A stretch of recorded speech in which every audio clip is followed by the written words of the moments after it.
ক্যাম্পাসে কিন্তু অনেক রকম সমস্যা বিদ্যমান। আমাদের আসলে একটা আইডিয়াল ক্যাম্পাস বলতে যেরকম বোঝে, রাবি ক্যাম্পাস তেমন না। আমাদের ক্যাম্পাসে প্রচুর সমস্যা। আপনি দেখবেন আমাদের আবাসন সমস্যা, আমাদের খাদ্যের সমস্যা, আমাদের নিরাপত্তা সমস্যা, আলটিমেট সমস্যা কথা বলতে গেলে শেষ হবে না।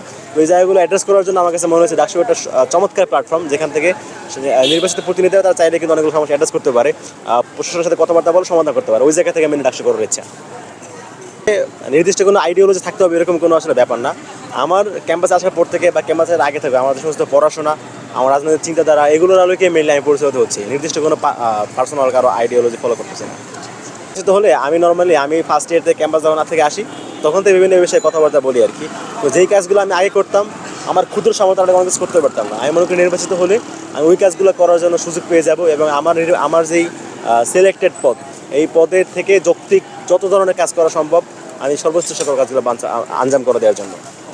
আলহামদুলিল্লাহ খুব ভালো সারা পাচ্ছি, কেননা আমি হচ্ছে প্রথম থেকে শিক্ষার্থীদের কানেক্টেড, তো তাদের বিভিন্ন কথাবার্তা বলে আসছে আগে থেকে। ওই জায়গা থেকে আমার কাছে বেশ ভালো মনে হচ্ছে।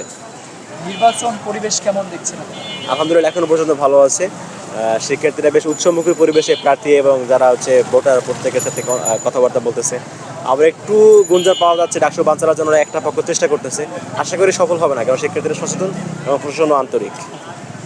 জয়ী হওয়ার ক্ষেত্রে প্রত্যাশা বলতে আমার তো প্রত্যাশা আসলে শতভাগই। আমি চেষ্টা করি শিক্ষার্থীরা তাদের বিবেককে কাজে লাগিয়ে এবার ডাকসুতে তাদের নেতা নির্বাচন করবে, সেক্ষেত্রে আমি আমার প্রত্যাশা রাখি সম্পূর্ণ। ডাকসুর মাধ্যমে শিক্ষার্থীরা তাদের গণতন্ত্রই তো প্র্যাকটিস করতেছে। এখানে সে ভোট দিচ্ছে তার পছন্দের প্রার্থীকে, তার পছন্দের প্রার্থী তারা ভোটে এসে এখানে তাদের ভয়েস হয়ে কথা বলতেছে। এটা অবশ্যই গণতান্ত্রিক একটা চর্চা, এবং আশা করি এখান থেকে যে চর্চাটা আমরা পাবো সেটা আমাদের পরবর্তী জীবনেও আমাদের যতগুলো স্টেজ আছে সবগুলো জায়গায় গণতান্ত্রিক চর্চার একটা নিদর্শন থাকবে আর কি। আমি জুবাইর বিন নেসারি, এবি জুবাইর নামে সবাই চিনে আমাকে। আমি আসন্ন রাষ্ট্রীয় নির্বাচন 2025 কেন্দ্রীয় সংসদে সমাজসেবা সম্পাদক পদে নির্বাচন করছি।